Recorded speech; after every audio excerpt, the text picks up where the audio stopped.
Sa pagkahaba-haba man ng ating biyahin, ang ating paroonan ay pananakgas pa rin. Tingni-tingni ang aking dala dito sa aking pinuntahan. Ayan mga guys, at pagkaraan ng ilang minuto, ayan ang napala ko. 8 kilograms na takgas. Grabe ang salad kahapon pinaglaban lang to ng labahin. Ngayon, nilagyan na ng salad. Ayan mga guys, welcome back. Yes, break it down yo. Opo, nandito na ang karugtong, ang last part ng ating vlog dito sa ating pananakga, sa ating pamimiyesta sa Barangay Bunglewlaw, ang Northern Samar. At ito pa kanilang malawak na plaza at simbahan.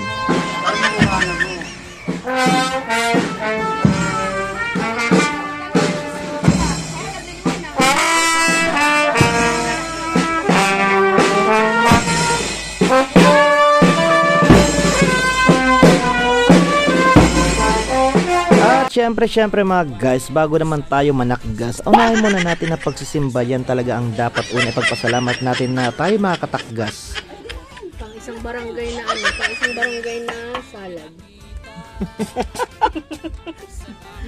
Grabe ang salad kahapon pinaglaban lang to ng labahin. Ngayon, nilagyan na ng salad. Pinagbabara na. At syempre mga guys, kapag walang bisita, tayo naman ang atake dito sa mga kapitbahay, tayo naman ang mamimiyesta at sasiguraduhin nating tayo'y may takgas. Ayan, kahampang ko ngayon si Lola at syempre ang aking asawa. Opo, tingni ang aking dala dito sa aking pinuntahan. Ayan mga guys, at pagkaraan ng ilang minuto, ayan ang napala ko. 8 kilograms na takgas for today's video. And thank you so much sa lahat po ng mga nagbigay. Grabe, hindi ko sukat akalaing ganito ang hapding daramdamin ng puso ko. At ay napasayaw na lang talaga ako sa tuwa ng aking madama ang kaligayahang ito.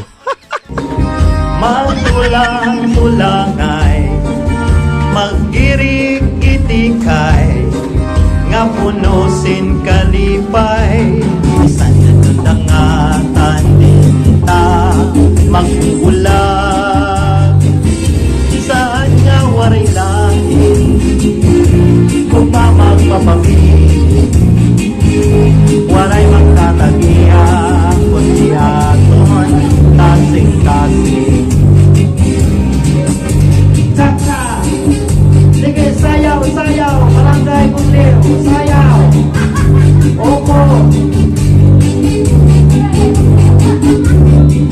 Yes. Panahon na niyan sa mga taga-apo. Buwas na ang panguskos sa kaldero. Yan, sayaw.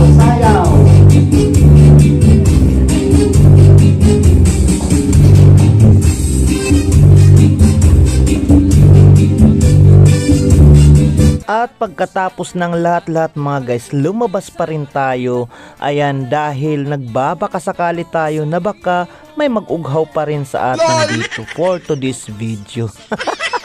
Kaninang umaga kasi mga guys, tayo'y lumabas, lumusad tayo pero hindi tayo nakapag-vlog dahil lubat ang ating cellphone. Kaya babalik-balik tayo dito dahil baka sakali naman mayroon naman sa ating mag-ughaw. Pero nakarating na kami dito talaga sa may pantalan at wala pa rin umughaw.